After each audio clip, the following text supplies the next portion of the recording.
I'm going to show you just how easy it is to set up the new Elgato Wave XLR Pro. This video is sponsored by Elgato, yet all my opinions are of my own. First, you're going to download the WaveLink software. Next, you're going to take the cable that it came with, and you're going to connect one to your PC, and the other end of the USB-C, you're going to plug into the host port on the back of your XLR Pro. I highly recommend connecting directly to your PC with that cable and not through a USB hub. Now for microphones, if you're using XLR, you're going to plug it into the number 1 XLR port if you're just using one mic, or if you have two, you're going to plug it in to the number 2 and the number 1.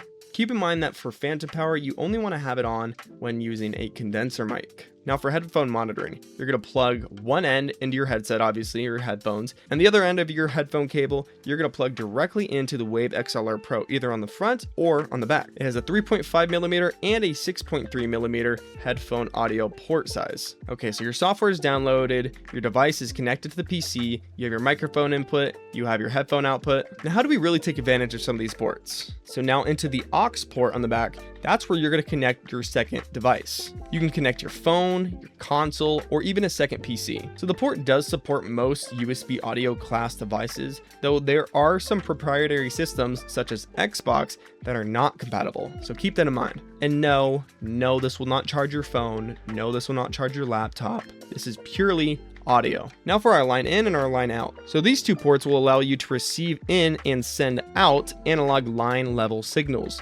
from or to a wide range of devices, including field recorders, sample players, audio interfaces, mixers, cameras, and more. So whatever you've connected to the host port, you want to be your main PC. The host port is the one that gives you the full software control. And obviously, if you're not using this for a second PC or second device setup, then you don't even need to touch the aux port. So how auto gain works is you're going to open up WaveLink. You're going to run auto gain, speak naturally for 5 seconds, and then bam, you get 80 decibels of clean gain per input. So now you can achieve these outputs with no Cloudlifter, aka that is an expensive accessory that you no longer have to get or keep in your setup. This is where the magic happens. WaveLink 3. WaveLink 3 lets you create 5 independent hardware mixes. You can have a stream mix for what your audience hears, you can have a recording mix for copyrighted music, and even a personal mix for what you hear. And you could apply different effects to each individual input. The low cut, the expander, the voice tune, the compressor, EQ, all on hardware, and there's zero latency with it. And then there's demo ducking. Demo ducking basically is when you have music in the background and then you start speaking, this will automatically lower the background music so that way your voice is more clear. It is literally just one click of a button to turn it on, and then after that, you don't even have to worry about it again. The mix maximizer pushes your final mix past 0 decibels safely. Makes your stream sound louder without any clipping of your audio. The VST insert is the killer feature. Your process voice hits every app.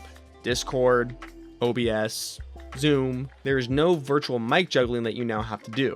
It's so clean, it's so slick, and the coolest part is you can mount it on the back or bottom of your desk. And what's cool too is that you can actually pair this with any Stream Deck. The Plus XL, even the original. The plugin maps your dials to your mixes. So let's say you're rocking dual PCs. Well, the setup on the back that you're going to want to focus on is going to be the host and the aux port. You're going to want the host to connect to your streaming PC, and then you're going to want your aux to connect to your gaming PC. And the standalone mode is wild. Your streaming PC can be off, but yet the Wave XLR Pro still works in the background with all the mixing, routing, effects, everything running. So you could have your aux set up with, whatever effects you have set, and you can be gaming, and that is it. Your host port can be completely off, but it'll still have all the effects and all your preferences still in this box or through the audio output on the aux. So as a real example, let's just say you want to game with your boys or with your friends. Your streaming PC can stay turned off, and the Wave XLR Pro routes your mic and headphones from the gaming PC alone. Now it's time for the uncomfortable conversation, which is there anything wrong with it? There is no physical motorized faders. And another flaw that I thought about is that this is not compatible on Xbox, or at least the aux port is not compatible on Xbox. What you can do is just use the line in and the line out on the back and just have that set up through the controller headphone jack on the Xbox controller. This is the Elgato Wave XLR Pro. There is a link in the description if you're curious on picking this up. It'll take you right to Elgato's website, And if you can't get it there, then it's probably going to be out of stock, so I wouldn't wait too long considering it just dropped. And as always, my friends, it is a good day to have a good day.